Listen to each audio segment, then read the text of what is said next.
Around the world, cyber citadels are crumbling. Ukraine, Romania, Poland, Kuwait, South Korea.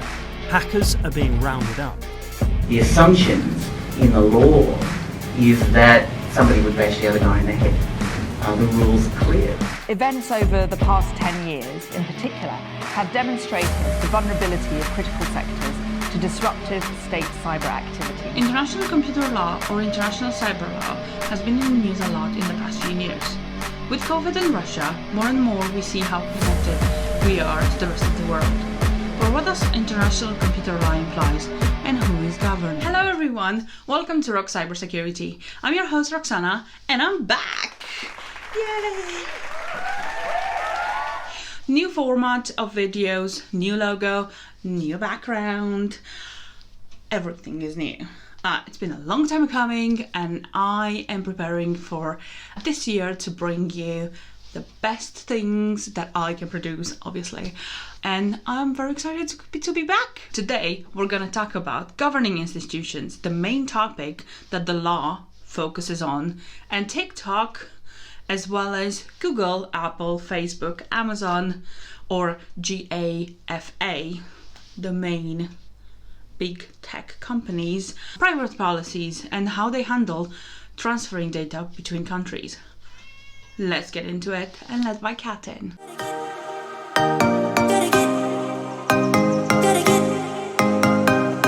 Computer law is described by he.org as: computer law relates to and crosses over with a number of legal areas affecting the design and use of computers and software, and the transmission of data via physical media or across data networks. It pretty much encompasses intellectual property, privacy, hacking, spam, and any other areas that involves computers, such as file sharing, taxation of electronic commerce, electronic signatures, regulations of data transfers, and many, many others. It's literally everything that crosses the internet. Everything we do online, everything that crosses over our devices is protected by these privacy policies. International computer law is a set of legislation or treaties agreed between countries, it can be two or many, in order to protect their national security, as well as the international commerce that each country takes part of. This is a very simplistic explanation, but it's pretty much what it boils down to. These come in form of groups such as G8, United Nations, ITU, or Council of Europe, or Internet governance institutions, which we're going to talk about in a minute. These internet government institutions dictate standards of technology that we all use every single day and operations around the world. Based on the United Nations Commerce on Trade and Development website, there are four main areas that international computer law focuses on. These are governed by four main institutions. Let me know down in the comments if you want me to make a video on each one of these institutions. I will just do a brief overview on all of them and what they focus on specifically, but I can go in more details and history of them and so on if you want me to. But let's talk about these institutions, and then we're going to talk about the areas that the computer law, international computer law, focuses on.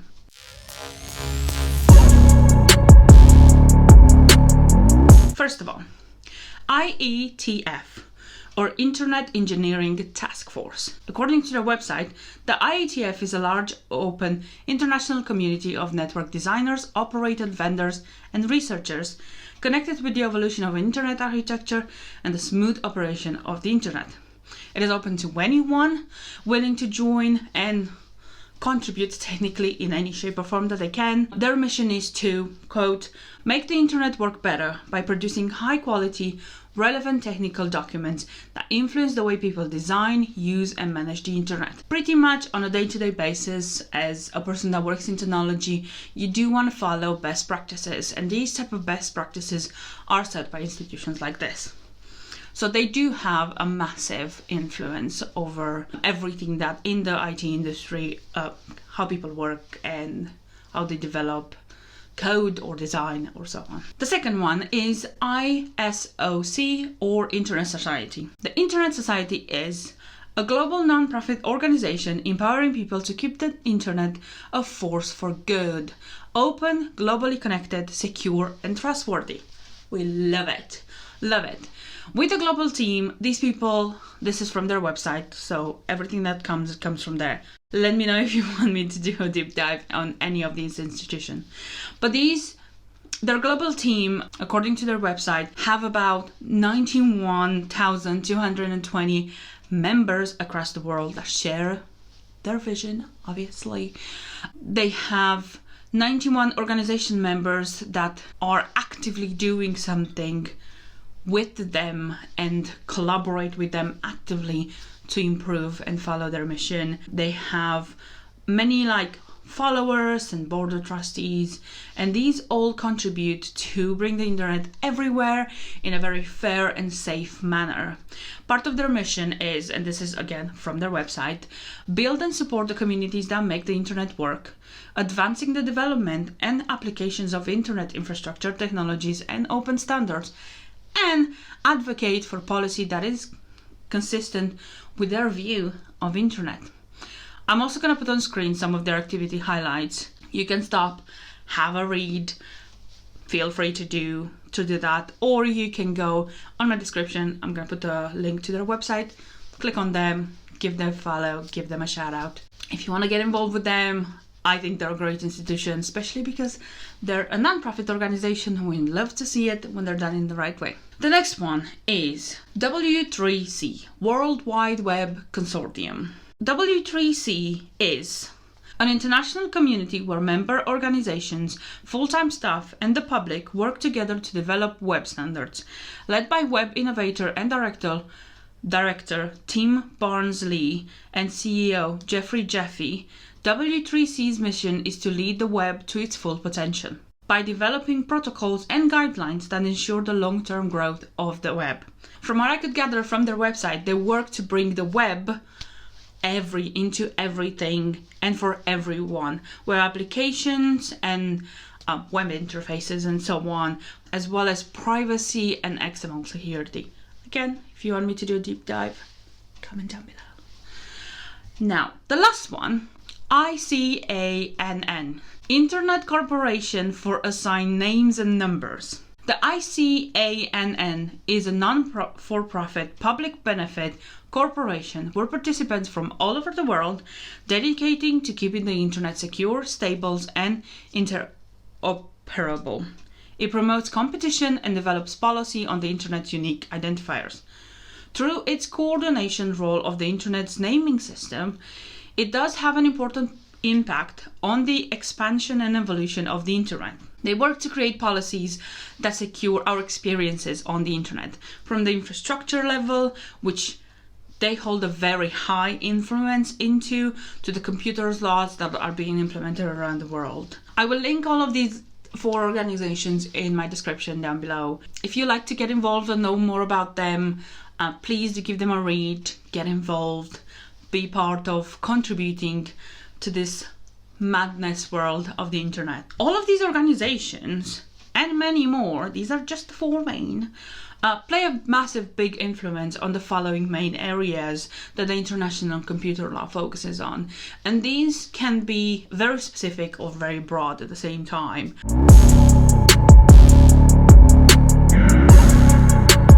First of all, e-transaction laws. The internet and how we buy things. A prerequisite for conducting commercial transaction laws online is to have e-transaction laws that recognize the legal equivalence between paper-based and electronic forms of exchange, goods for money, goods for goods, and so on.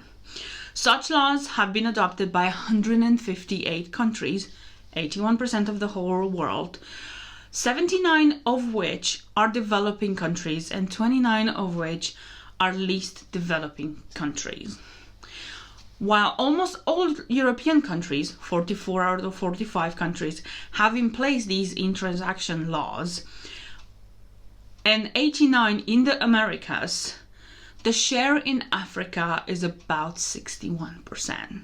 Which begs the question, Should we not invest more in the African countries to be able to bring them at the same speed as the rest of the world? Is it even possible in the current political system and around the world? And if we can, why are we not doing it? The second main topic is data and protection privacy laws. As more and more social and economic activities take place online, we pretty much buy everything online at this point. The importance of privacy and data protection is increasingly recognized. Of equal concern is the collection, use, and sharing of personal information of third parties, which, without notice or consent of customers. 137 out of 194 countries have put in place legislation to secure the protection of data and privacy. Africa and Asia show different levels of adoption, with 61 and 57% of countries having adopted such legislations. The share in the least developed countries is only 48%.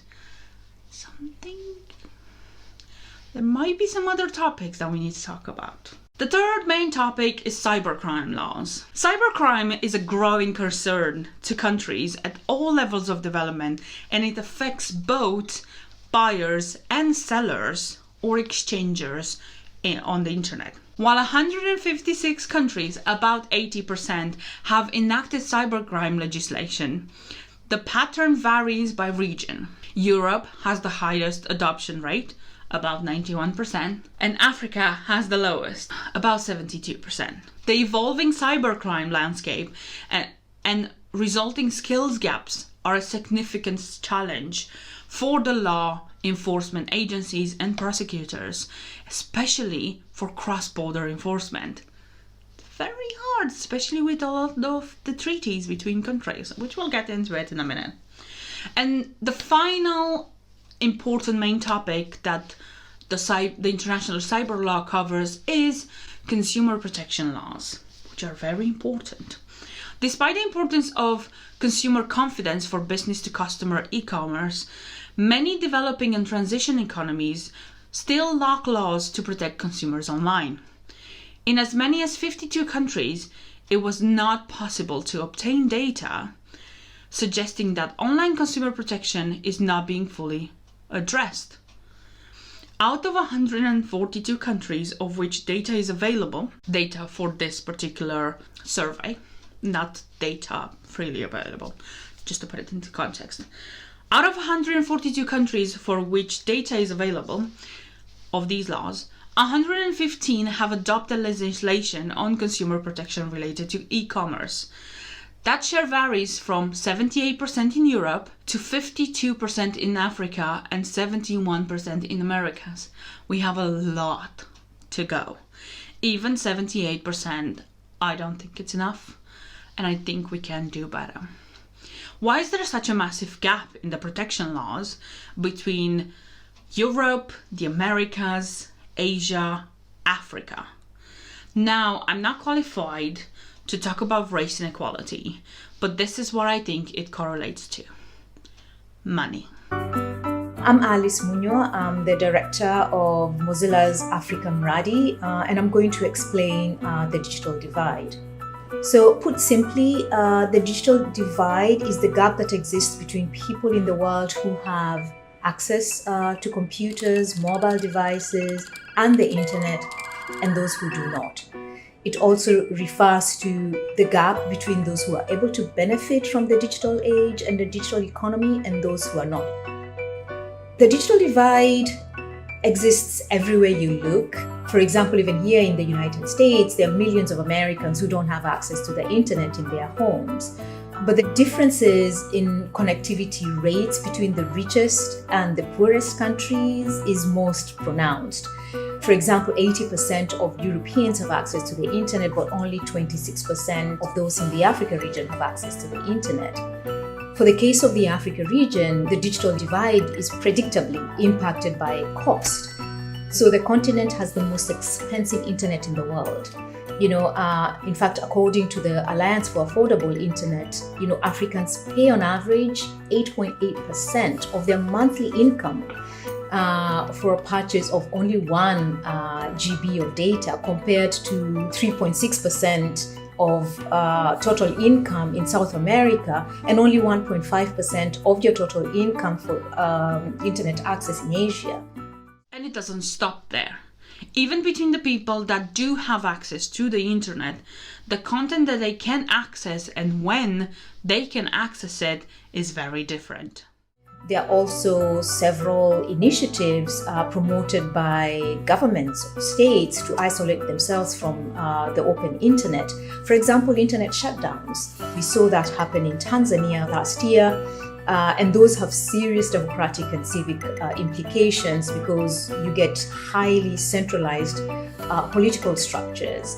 Also, the coronavirus pandemic reminded us on a daily basis that making a simple video call can be a really frustrating exercise for someone in India or Nigeria. The problem of the digital divide is just a symptom that points us to a much deeper problem in our economic systems and economic development. And this is a problem that characterizes both developed and underdeveloped countries in the world. So once these economic, political, social, and cultural challenges are addressed, I think we'll be much closer to addressing the digital divide. Let me know in the comments if you want me to make a video about digital divide and the technology access disparities around the world. I think it's a very interesting topic and I would like to talk with some of the creators that I've showed you in the videos, because it's something that we need for the world to be aware of. It's not just access to medical supplies, it's not just access to clean water, it's also access to education and in the internet and technology that brings the world closer together. And these countries that haven't been helped yet, they need to be helped. And it's not just about money in this world. With all that in mind, each country government involved in these institutions comes with their own agenda. For example, why would any of the big countries in the world agree to give up any power in the digital space, where there is money and influence at stake? China and Russia have formed a cyber alliance on digital sovereignty. The rise of GAFA, Google, Apple, Facebook, Amazon, and cases like Snowden, WikiLeaks, you might have heard of some of them, showing that the digital space importance has raised substantially. Now, let's get into the juicy part that I know you're here for. All the boring legal stuff has gone out of the way. Let's look into private companies, policy data, and how they transfer data internationally between their servers.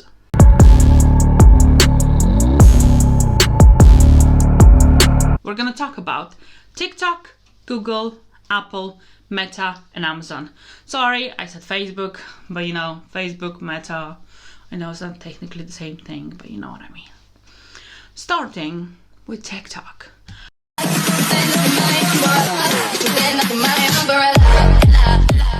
Honestly, I had a very interesting ride going through the privacy policies of TikTok. TikTok displays their policies in a very, very unique way. Their page is pretty much divided in 3 separate sections. One is for the US, one is for the EA, UK, and Switzerland, pretty much Europe, and one is for the rest of the world. Interesting. I think this is because they want to do the minimum work required in each country, which I think all companies do that anyway, but it's kind of a saying it out loud, we're just dividing this up. You're not all the same, pretty much, just in my opinion. But don't just take my word for it, just look into it. In the US, under security and storage, this is what the policy says. We use reasonable measures to protect information from loss, theft, misuse, and unauthorized access, disclosure, attention, and destructions. You should understand that no data storage system or transmission of data over the internet or any other public network can be guaranteed to be 100% secure.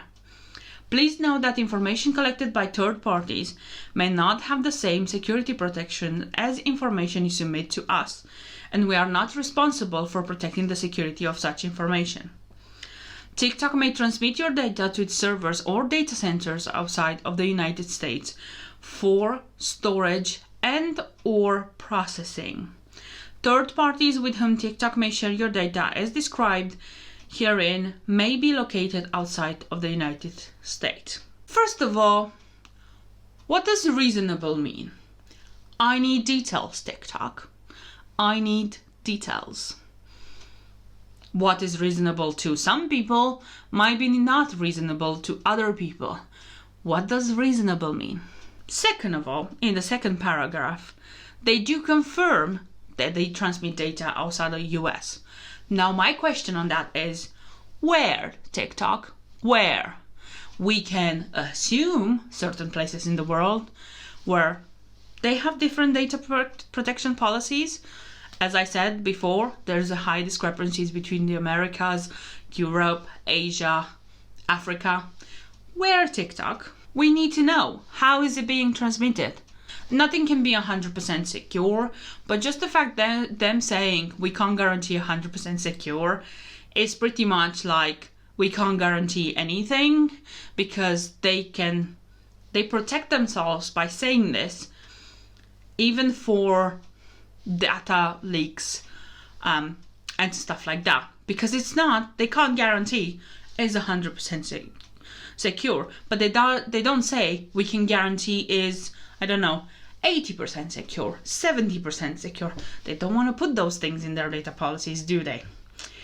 Interesting. Funny that. Let's have a look at the EU, UK and Switzerland privacy policy and how they have the data protection and retention. Security of your information is important to us. Well, that's good to know. We maintain appropriate technical, administrative and physical security measures that are designed to protect your information from unauthorized access, theft, disclosure, modification, or loss. We regularly review our security measures to consider available new technologies and methods. Well, that's funny. You didn't say that in the US, did you? We retain information for as long as necessary to provide our services and for other purposes set out in this privacy policy. We also retain information when necessary to comply with contractual and legal obligation when we have a legitimate business interest to do so, such as improving and developing our services and enhancing the safety, security, and stability of our services, and for the exercise of or defense of legal claims. That paragraph is fairly fair. In the GDPR, in the EEA, UK, and I believe Switzerland is under that as well, there is a clause saying you should only keep the data that you need for the minimum amount of time that you need it for. And there are a few data protection laws in this region that also specify that. So in order for TikTok to do business in this area of the world, they do have to comply with those laws. GDPR is they can be a bit ruthless sometimes.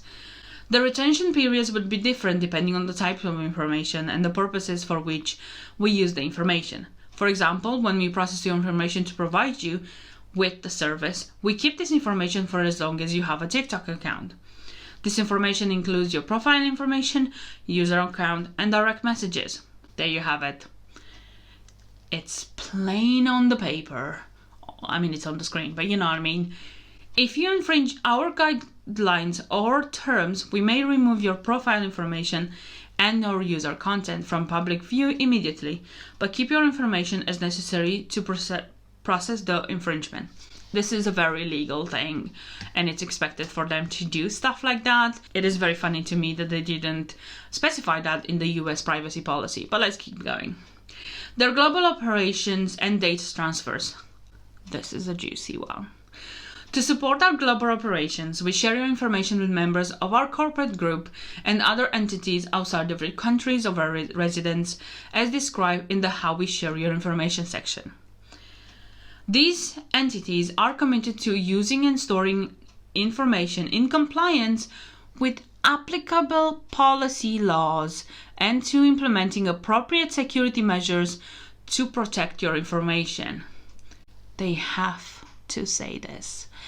When we transfer your information outside of the European Economic Area, that's what EEA means, the United Kingdom and Switzerland, we ensure it benefits from an adequate level of data protection by relying on European Commission adequate decisions made under Article 45 of the GDPR, finding that the third country to which the information is being transferred offers an adequate level of data protection, or using European Commission's approved standards contractual clauses under Article 46 of the GDPR for the transfer of information to all other third countries.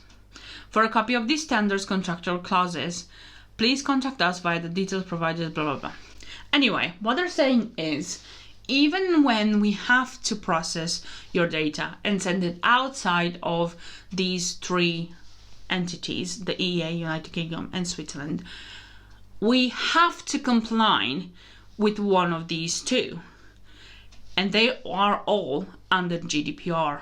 As I said, they have to comply with stuff like this, because otherwise they will either be massively fined or not allowed to do business in these regions. Now, let's talk about the rest of the world. TikTok, your rest of the world section is wild, and it's pretty much free for all, minimum possible, but some good mentions will be done about some countries around the world. Let's have a look. The personal data we collect from you may be stored on a server located in Singapore or the United States, outside the country where you live. We maintain major servers around the world to bring you our services globally and continuously. We take steps to ensure that your information is treated securely and in accordance with this policy. Unfortunately, I hate this, the transmission of information via the internet is not completely secure. That is fair. Nothing is completely secure on the internet. Although we will protect your data, for example by encryption, we cannot guarantee the security of your information transmitted via the platform. Any transmission is at your own risk. Can we just take a moment? First of all, they admitted they send things to Singapore and United States. Fine, fair enough. We're a global economy. At this point, who cares?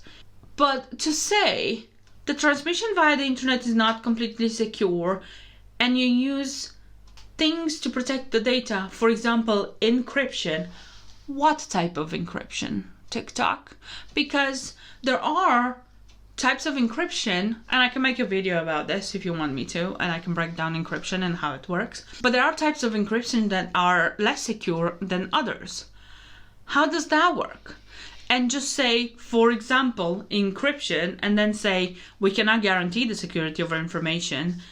Any transmission is at your own risk. I don't do the transmission. You do, TikTok. You do.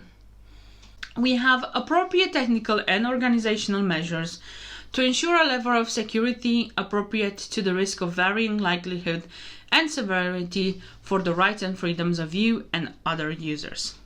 We maintain these technical and organizational measures and will amend them from time to time to improve the overall security of our systems. We will from time to time include links to and from the website of our partner networks, advertisers, and affiliates. If you follow a link to these websites, please note that these websites have their own privacy policies and that we do not accept any responsibility or liability of these policies. Please check these policies before you submit any information to this website. This last paragraph is fair enough. They can't control other people's websites, privacy policies, how they handle data within their own system. That's fair. I'll give them that. Nothing to say about that. I think they had to specify just so they're like not liable for it. The whole thing of appropriate measures, you could give an example in one paragraph, and it's the same thing for the EEA, UK and Switzerland. You can say appropriate, but what does appropriate mean? There is one example in this thing, for example, encryption. That's it, and that was just brushed off. Just a bit too management talky to me. Like, it's just, you're just trying to get rid of me at this point. Now, this is the interesting part. How long do you keep your personal data? Which is a very important topic that keeps going around right now regarding privacy policies. We retain your information for as long as is necessary. For example, to comply with our contractual relationship or to provide you with our service. Where we do not need your information in order to provide the service to you, we retain it only for as long as we have a legitimate business purpose in keeping such data, as may be allowed by applicable laws. However, there are occasions where we are likely to keep the data for longer in accordance to our legal obligations, or where it is necessary for the establishment, exercise, or defense of legal claims. After you have terminated your use of our platform, we store your information in an aggregated and an anonymized format. There's a lot of information in these two paragraphs that are the standard thing that you can see in privacy policies. It's they keep it as long as they can. They only have to have as long as they have a reason to keep it, and at the same time, they might keep it for longer if they have any legal reasons to do it, like a conviction, an infringement, or whatever. And that is very, very fair. I have a tiny bone to pick regarding the last statement.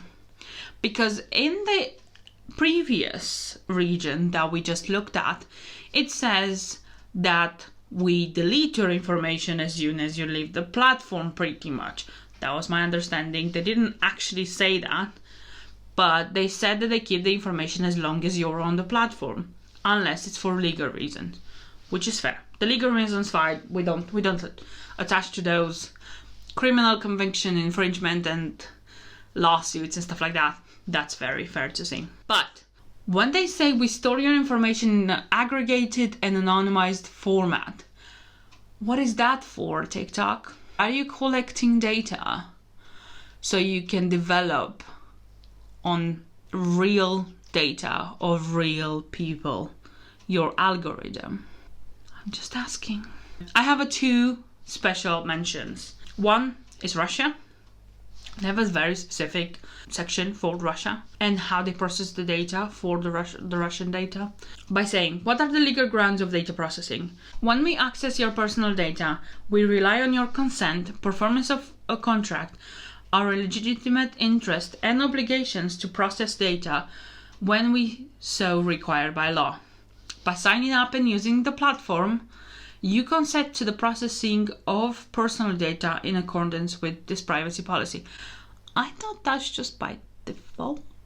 Your personal data may be transferred from Russia to Singapore and stored in that location, outside of the country where you live. I like the mention of this. That's what I want for all of them. Don't just put a generic, we may be transferring data. Just may transfer data. Well, that's not a yes or a no. Like, are you or are you not? Make your mind, TikTok. We rely on your consent to public distribution of personal data when your account settings are in public profile. You can change your profile to private by changing your settings. I'm gonna mention in a minute why I keep mentioning individual things and why this bothers me. This is very interesting. Do they only do this in Russia? And this last one is from South Korea. There's so much in here about how they share personal data, regarding customized ads, regarding data retention. But let's just have a look at data security, just to see how it compares to the Russian one. Data security. This is the most interesting part. We work hard to protect TikTok and our users from unauthorized access to or unauthorized alterations, disclosure, or destructions of information we hold. To this end, we have in place technical, managerial, and physical safeguards, including internal policies of data protection, limiting the access to personal data on a need-to-know basis, and controlling access to the facilities where personal data is processed. It's very interesting because they also have a destruction of personal data, where they say we destroy your personal data in a manner that renders it unstoppable by the relevant department. And I think the most important thing is information relation to children. TikTok is not directed at children under the age of 14. The fact that they had to say specifically TikTok is not directed at children under the age of 14, and it says at children, not for children, not users of children, just directed to children, consumers, children under the age of 14, is telling me that there are laws in South Korea that oblige them to specify this type of thing regarding children protection. And that's a very interesting topic. I would like to get more into the laws surrounding children online in a later video and kind of breakdown of what particular laws exist around the world regarding this topic, because I think children need to be protected online. They can't give consent. And some people do know how to abuse that non-existing consent. Another very interesting thing is the fact that they have a specific place where people can go and ask questions regarding their data protection policies. They have a local representative. Every other place around this privacy policy is under contact us if you have any more questions, but nothing local, like there's an address in here where you can physically go and ask questions, or a phone number. It's just an address that goes to somebody's email and they might come back to you at some point. Another thing that I've seen that is a fairly new thing to TikTok is payment card data processing and how they process payment cards and how they store payment card details and so on. This should definitely be in a privacy policy, a data protection policy, a security policy, something there. But I haven't seen anything. Let me know if you find something. They might have updated their privacy policy since I went through it. So I'm not gonna fully bash them, but I'm just saying, TikTok, if you see this, we need information on card data. It's very important. It's payment card data. It needs to be specifically specified. The reason why I kept mentioning the differences between the two things is the fact that when you read one privacy policy in US, for example, you see the whole thing and you're like, great, sounds reasonable. And you start making assumptions. And then you read the other privacy policy and there's all of these mentions extra. So my question is, does this mean that the people who are assuming things are done in the right way is that just an assumption, is not the reality? Why would TikTok put so much detail into one country's or one region's privacy protection laws, and so much focus and so much mention into it? And there are ways, which I'll go through Google and the other three companies, in which you can say we respect and we comply to local laws on every countries and different treaties and so on.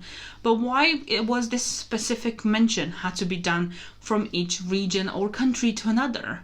South Korea has like a ton of extra information for it. Why does South Korea have so much information and for US you barely have any? I could make an assumption to say that means that they won't do any of the things that they said about South Korea. I could make that assumption. I'm just saying. Now, let's leave TikTok in the past and focus on the rest. I've been talking for so long. I feel like I need a nap, a break, a breakdown, whatever you want to say. It's a long video coming back, but we're going through it.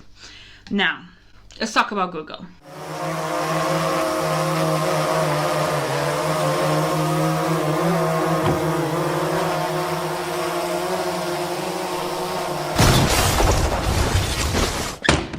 Regarding Google, their privacy policy is very comprehensive.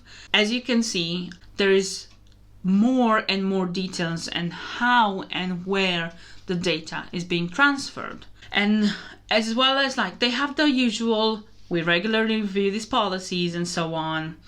But regarding data transfers, they specifically said, we maintain servers around the world and your information may be processed on servers located outside the country where you live. Data protection laws vary among countries, with some providing more protection than others. Regardless of where your information is processed, we apply the same protections described in this policy. We also comply with certain legal frameworks related to the transfer of data. When we receive formal written complaints, we respond by contacting the person who made the complaint. We work with the appropriate regulatory authorities, including local data protection authorities, to resolve any complaints regarding the transfer of your data that we cannot resolve with you directly. Second statement, fair enough, nothing spectacular. Well, first of all, maybe. We may be moving data across. I don't like that. Are you or are you not? We want to know. But I do like the fact that they do acknowledge the fact that these data protection laws are different for each country and each region and so on. But regardless of all of that, they have a minimum requirement everywhere that will match certain regulations, but it will be more than other regulations. And they comply with their own policy, but they also have to comply to certain legal policies and legal frameworks. Now, obviously, in the European Union and Switzerland and UK, they have to comply to the European regulations, and they do provide specific information for that, saying that in the EU or United Kingdom, data protection laws applies to processing of your information.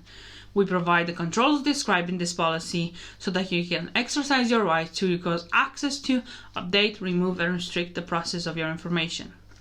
You have also the right to object to the processing of your information or export your information to another service. And if you have additional questions, you can contact Google and our data protection office.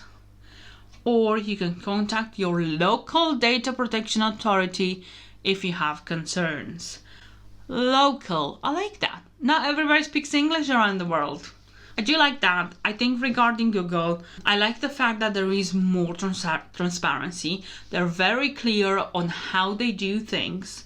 I would like more details regarding if they have access to all of the emails, how is the data being transferred, what encryption are they using, and so on. Is it they're actually being transferred the data? Or because maybe it can be maybe a yes or maybe a no. We want to know, Google. We want to know. Now, let's move on to Apple. I am a bit biased about Apple. I've always liked their privacy policy. Might be a bit biased. I'm sorry. Or I'm not sorry about it. But let's just get through it. I think TikTok was the biggest thing. I wanted to focus very much on TikTok because it was very interesting. So this won't be a very long section either. Apple, they say this. At Apple, we believe that great privacy rests on great security. Love it. We use administrative, technical, and physical safeguards to protect your personal data, taking into account the nature of the personal data and the processing and the threats possessed. We are constantly working to improve these safeguards to keep your personal data secure. Regarding transfer, this is the only section that I've seen that is this big out of all of the companies that I've looked into. It's usually a paragraph or two. As you've seen, even with Google, like the paragraph wasn't too big. But this is hefty mention of transferring of the data. Apple products and offerings connect you to the world. To make that possible, your personal data may be transferred to or accessed by entities around the world, including Apple-affiliated companies, to perform processing activities such as those described in this privacy policy in connection to your use of our products and services. Apple complies with laws on the transfer of personal data between countries to help ensure your data is protected wherever it may be. The Apple entities that control your personal data may differ depending on where you live. And this is where the discrepancies start. For example, retail stores' information is controlled by individual retail entities in each country, and Apple Media Services related personal data may be controlled by various Apple entities as respected in the terms of service. If you do not reside in the US, your personal data may be processed by Apple Inc. and other Apple affiliated companies on behalf of the Apple entity controlling personal data for your jurisdiction. For example, Imaginary and associated data collected by Apple around the world to improve Apple Maps and to support our Look Around feature is transferred to Apple Inc. in California. I like that. Personal data related to individuals in the European Economic Area, the United Kingdom and Switzerland is controlled by Apple Distribution International Limited in Ireland. Apple's international transfer of personal data collected in the European Economic Area, the United Kingdom and Switzerland is governed by standard contractual clauses. Apple's international transfer of personal data collected in participating Asia-Pacific Economic Cooperation countries abides by the EPEC APEC cross-border privacy rules, systems, and privacy recognitions of processors systems for the transfer of personal data. If you have questions or others of concern about their certifications, contact the third party, blah, blah, blah. Personal data relating to individuals in China mainland may be processed by Apple in countries outside of China mainland. Where this occurs, it will done in compliance with local laws, including the Personal Information Protection Law. As outlined in this privacy policy, Apple may also transfer such personal data to third parties, who may in turn store or transfer the data outside of China mainland. This policy is very simple, how it aligns where and how the data is stored. I like the fact that it is mentioned that they comply with drug regulations, as Google did as well, and describe exactly which type of data is stored. I would also like to get more detail about how the data is safeguarded. Might be a bit biased about it, but I've always liked how Apple approaches data protection and security on their devices and for their devices. I also like to mention the fact that regarding their stores, every store has individual data protection regulations within the store, and the data doesn't come out of there unless it's specifically necessary. What I'm guessing is they have some sort of a databases that are set locally, but their kind of whole infrastructure is connected together so they can access from one place to another, but only with specific reasons and only for specific reasons from specific people, like to provide support to end customers and so on. I also like the fact that they specified specifically what certifications they have in the Asia Pacific Economic Area, as well as in Europe. But in Europe, it's kind of standard for them to say, we comply with GDPR and data protection privacy laws, which is fair, but so far I haven't seen anything regarding the Asia region specific regulations that they comply with, and they mention that. So there you have it. Might be a bit biased, I do like Apple, but we can move on now. Let's move on to Meta, the new fashioned company. The good old Facebook turned giant, now Meta. Meta has a very specific privacy policy. It's very concise, very straightforward. It answers to questions pretty much.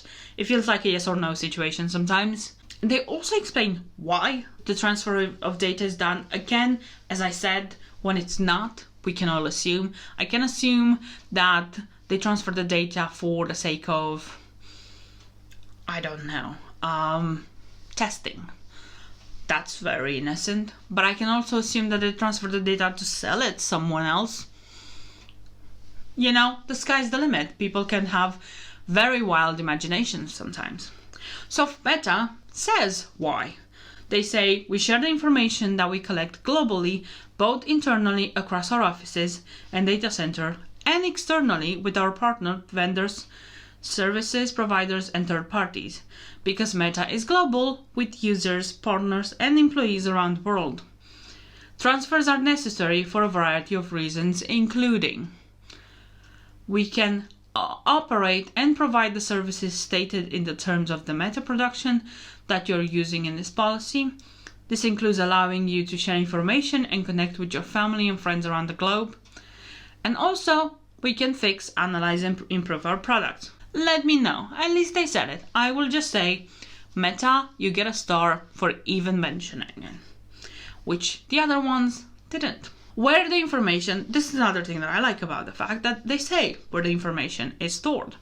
Says information controlled by Meta Platforms Ireland Limited will be transferred to or stored and processed in places we have infrastructure or data centers, including United States, Ireland, Denmark, and Sweden, amongst others.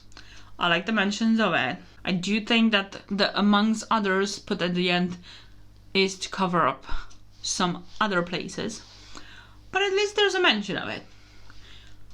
I will give credit what credit is due.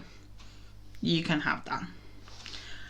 Countries where Meta company products are available. Pretty much everywhere. Other countries where our partners, vendors, services providers, and third companies are located outside of the country where you live for purposes as described in this policy. That's standard, that's fair. Now, regarding how they safeguard the information. We rely on appropriate mechanism for international data transfer. What does appropriate mean, Meta? We also make sure that appropriate safeguards are in place whenever we transfer your information. For example, we encrypt your information when it's transferred over public networks to protect it from unauthorized access. And then there's more resources and so on. You can have a look in way more detail than this. I do like the fact that there is more details than I've seen somewhere else. And now, to end with, the good old Amazon.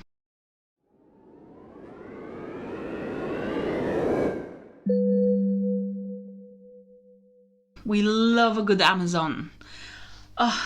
We buy books, we buy everything from Amazon. Honestly, the past few years, I think Amazon has done the best out of everyone because we all wanted to shop on Amazon about everything. So, regarding Amazon, we design our system with your security and privacy in mind. We work to protect the security of your personal information during transmissions by using encryption protocols and software. Okay, which ones? We follow the payment card industry data security standard when handling credit card data. Good job. Honestly, finally, one of them says, oh, we comply with PCI DSS when handling your data. Well, at least one of you does. We maintain physical, electronic, and procedural safeguards in connection with the collection, storage, and disclosure of personal consumer information. Our security procedures mean that we ask you to verify your identity before we disclose personal information to you. That's also very fair. Our devices offer security features to protect them against unauthorized access and loss of data. You can control these features and configure them based on your needs. It is important for you to protect against unauthorized access to your password and to your computers, devices, and applications. We recommend using a unique password for your Amazon account that is not utilized for other user accounts, and so on. So, first of all, there's your more information. You got PCI information. I would like a bit more details regarding the devices security. but at least they mention it. And they sprinkled in a bit of password security information, just a bit of dust in there, being like, hey, if your account is broken into, it's not our fault. You just didn't have a very secure password, did you? You didn't, did you? But we told you about it, so we're smart, you're not. And we told you about it, so you should listen to us. We like to say. Again, they also mention the EU standards and so on, but there is something very interesting that they have mentioned, that if they comply with the EU-US and Swiss-US Privacy Shield. This Privacy Shield was declared invalid in July 2020 due to not providing adequate level of protection of data transfer. I'll link the Privacy Shield government website down below if you want to have a look at it. It pretty much says that they complied with this Privacy Shield because they have authorization before, so they continue to do it even though it's been made invalid, as well as that's their baseline, as well as do everything else that they need to do in order to comply with other regulations. I think this statement hasn't been updated in a very long time. You can pause and read it if you want to, but before 2020 they were complied to this. Now let's hope that Amazon has stepped it up a bit, since the Privacy Shield itself got declared invalid and it's not put as an official thing anymore. The only other thing about Amazon that I would like to mention is the fact that they mention transfers out of European Economic Area and the UK, and I would like to read this for you. Whenever we transfer personal information to countries outside of the European Economic Area or the UK, we ensure that the information is transferred in accordance with this privacy notice and as permitted by the applicable laws on the data protection. We rely on European Commission adequate decisions or use contracts with standard safeguards published by European Commission. You can ask customer service for a copy of these and similar clauses under UK laws for such transfer. Regarding the transfer, I like seeing mentioned the local laws and the availability to provide more information. We love it. I can do a deep dive in each of these companies' privacy policy and their history and so on, and what scandals they've had regarding data leaks and kind of their privacy problems. Do let me know down below. There's so much information in these privacy policies and it's a very interesting read. TikTok was a wild ride. To kind of wrap it up a bit, it's very interesting to put them in comparison. All of these companies is very interesting to put them in comparison and see how they collect data around the world and how they transfer data around the world. There needs to be more transparencies and definitely more details on how the payment data is collected and stored and how they comply to different laws, like what encryption they use, how they transfer the data between one place to another, like is it through the internet, is it through their local servers? Do they use a private cloud for it? I don't need to know specifics like what private cloud and IP addresses, but I need to know. I want to know what type of encryption they use, for example. Another thing that I would like to mention is regarding children. As I said before, there's little to no mention anywhere about how these policies affect children and what policies are being put in place to protect these children. I will make a video on privacy policies regarding children and how data is manipulated against children and how data of children is manipulated and used around the world. It's very interesting to topic into, and I follow a lot of YouTubers that talk about the privacy and consent of children on the internet and how these parents have no consideration of what they put online. It's going to be a wild ride. All of this to say, we have plenty of governing institutions that have massive influence in the law that these companies have to follow in order to have a global business. As you can see, each country and territory is pretty much rooting for themselves. Obviously, there's more to be done to increase the transparency between the customers and corporations, and I believe that we can all hold them accountable for these companies to do the right thing, or at least to start improving towards getting better and better on these privacy policies and the doing of the privacy. The more we talk about these policies, the more we can influence them to change them and restrict them more and more. Now, thank you all for watching. I'm gonna stop there.